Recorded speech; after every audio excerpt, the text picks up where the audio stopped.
My name is Scott. I'm the GoggleWorks Hot Glass Studio Manager, but I'm going to be doing a fused glass dish today. So what we're going to do is a candy corn fused dish. So we're going to do a black base and fuse that together with some candy corn using the yellow, orange, and white. And then once that's fused with a little bit of texture, tax fuse, we'll slump it into this little dish. So a little 5-inch square dish, be used for candy. It's kind of a fun little project. So here's our standard kit that we'll be using, the normal tools. Breakers, pliers, and scorers or cutters, a marker, some glue to secure everything to the piece of glass, and some tacks to secure the finished piece to the cork board so that you can get it back to us. So I'm going to start out by drawing a little candy corn shape that I can kind of cut the glass to. It's more or less a rounded triangle. I'm going to make this about the same size as the corn that's going to go in the bowl. That's a little oversized, but still looks pretty good. All right, so you can use the marker to kind of draw that shape onto the piece of glass. A little tapered angle. There we go. So now I'm gonna get my pen out of my way. Just score a little bit there. And these tiny cuts, you can just use the pliers, the curved edge on the top, put it right on the line, and snap. I'm gonna do the straight line here. And what I was saying earlier is the line where they touch each other is the most important. Any sort of gap or irregular line is going to create a bit of a gap in between the candy corn, and you'll get a black stripe rather than going from the yellow to the orange to the white smoothly.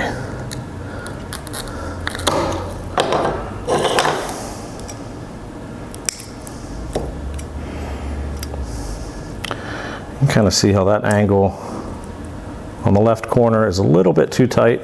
Don't even have to score. Just kind of grab that and squeeze. And I like to do this on a piece of paper just so it contains all this mess and it's easier to clean up. Okay, so I got that one. Now I'm going to put this orange piece and draw this line and that line. And again, cut that.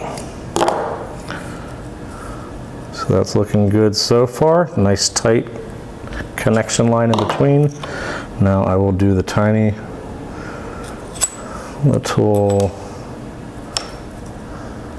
white tip. And this one's a little rounded, but it can have some angles on it, and as that melts, it will round out and correct itself.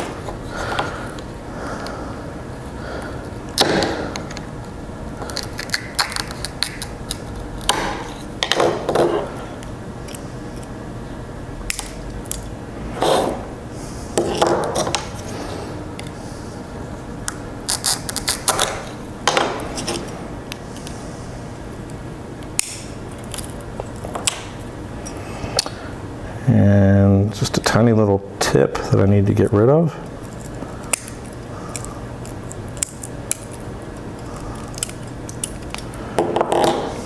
There we go.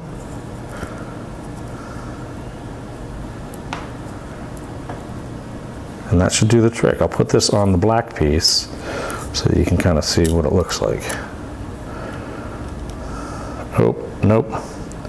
I messed that one up. See how the white piece on the top is missing a tiny little corner? So I'm going to cut a new one. Again, paying attention to the detail.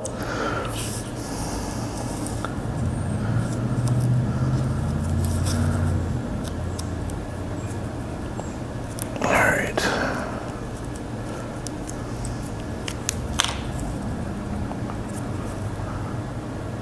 I want to make sure that that back line is wide enough so that it looks like a piece of candy corn.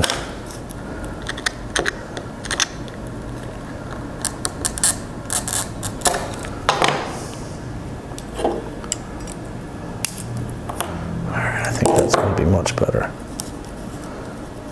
Yes.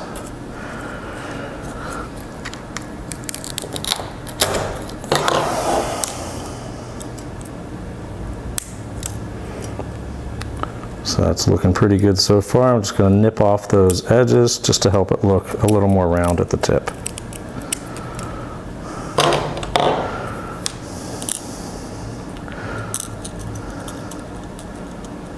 And there we go. You can kind of see how that fits together. There's no gap in between, and that reduces our risks of having that separate and create a black line in between, kind of like that. So we'll just put this one off to the side. I like to make each one individually so you know how they fit back together. And you can make as many as you want. You probably have enough glass to do up to 10 or 12. Each kit will come with about that much. So just keep in mind that the more you have in here, it's only going to be tack fused, meaning that it's going to be slumped. So those are going to be placed randomly throughout the dish. So it's going to have a little texture to it. So if you don't like the texture, maybe put fewer and put them around the perimeter rather than right on the inside. So I'm going to go ahead and clean this off a little bit. And keep going with making more pieces.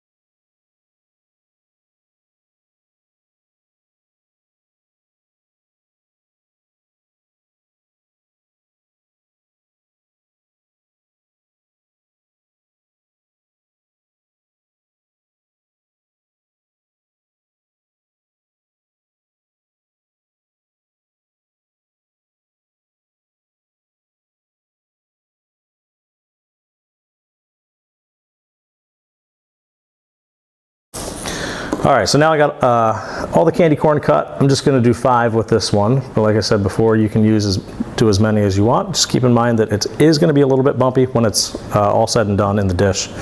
So something to consider. So I'm going to start gluing each one. Just keep in mind how they are laid out, trying to keep that gap in between to a minimum. So the tiniest little bit of glue is enough. That's even more than enough.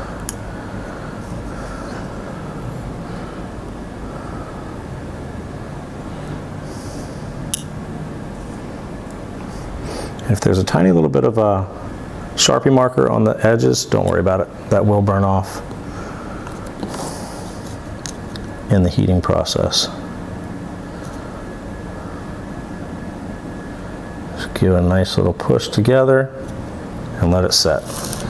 So these sharp edges will round off a little bit once it goes through the firing process. So it will look a little more rounded.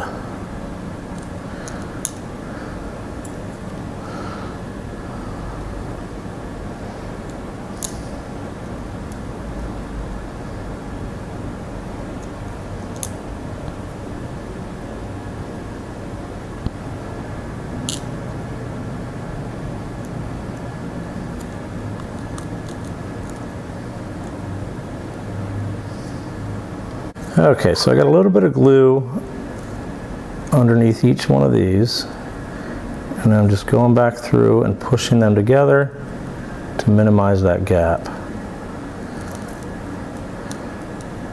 If there is a tiny little bit of a gap, it's not the end of the world. It will be slumped together, so that might help hide it.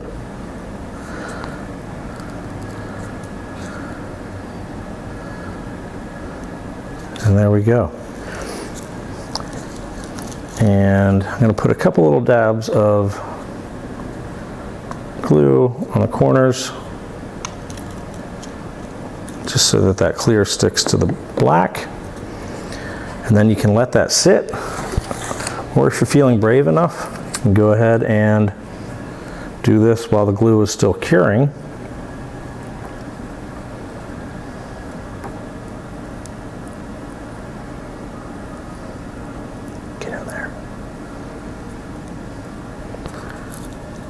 And then use the thumbtacks pin in each side so that you can get it from your home to the Goggle Works, and we can fuse it for you.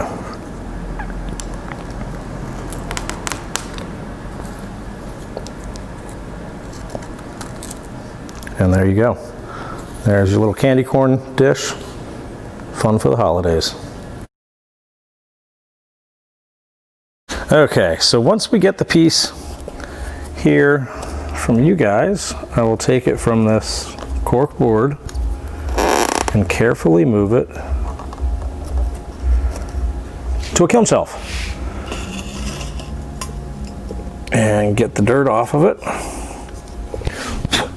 Make sure it's good to go, and then we will close this, turn it on, and it comes up to about 1350, under 1400 degrees. It's called a tack fuse, so that it still maintains some texture. So here we have some other pieces that are going to be fired as well.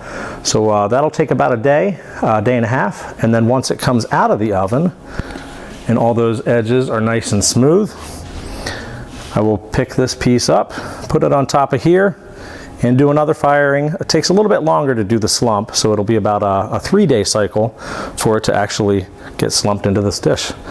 Once that happens, we'll get it all wrapped up and you can come pick up your dish.